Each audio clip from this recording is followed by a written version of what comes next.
आणि आता बातमी मालेगावातून। मालेगावच्या मेहुणे ग्रामस्थांनी मतदानावर बहिष्कार टाकलाय। दिंडोरी मतदारसंघातील हे मेहुणे गाव आहे। दुष्काळी अनुदान, पिण्याचे पाणी, सिंचन पाणी, जनावरांच्या चाऱ्यासह गावात विकास कामं न झाल्याने ग्रामस्थांची नाराजी आहे। तर गावातील तिन्ही मतदान केंद्रांवर मतदारांनी मतदान केलेलं नाहीये। पाठ फिरवली आहे। 1.5 महिन्यांपूर्वीही ग्रामस्थांनी आंदोलन करून मतदानावर बहिष्कार टाकण्याचा इशारा दिला होता। प्रशासनाकडून दखल न घेतल्याने ग्रामस्थांमधून आता संताप व्यक्त होताना दिसतोय। 3 तासात एकही मतदान झालेलं नाहीये। कुठल्याही राजकीय पक्षाचे प्रतिनिधीही इथे फिरकलेले नाहीयेत। मतदान केंद्रावर केवळ मतदान अधिकार आणि कर्मचारी तसेच पोलीस उपस्थित आहेत।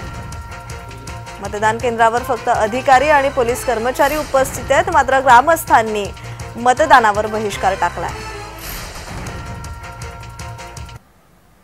तर या संदर्भात अधिकची माहिती देत आहेत आमचे प्रतिनिधी संतोष खताळ। संतोष, मालेगावच्या मेहुणे ग्रामस्थांनी मतदानावर बहिष्कार टाकलेला आहे, या संदर्भात ताजी माहिती।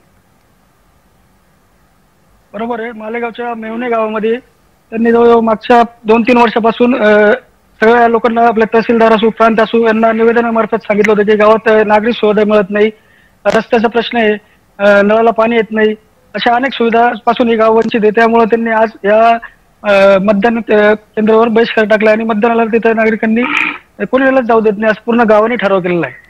जे मात्र संतोष, यापूर्वीही ग्रामस्थांनी इशारा दिला होता मतदानावर बहिष्कार टाकण्याचा। मात्र त्यांच्या या इशाऱ्याला अगदी तुटपुंजी किंमत देण्यात आलेली आहे। म्हणजेच या इशाऱ्यानंतर कोणत्याही राजकीय नेत्याने त्यांना भेट दिलेली नाहीये। या संदर्भात ताजा तपशील। बरोबर आहे। जेवढे उमेदवार आहे त्यांनी कोणीच त्याच्याकडे लक्ष दिलं नाही। 5 वर्षापासून त्यांच्या मागण्या होत्या, ते वारंवार त्यांना मागणी करत होते, मात्र प्रशासनाने पण लक्ष दिलं नाही आणि उमेदवारांनी पण लक्ष दिलं नाही। त्यामुळे त्यांनी याच्यावर बहिष्कार टाकलाय। जी, धन्यवाद संतोष, तुम्ही दिलेल्या माहितीसाठी।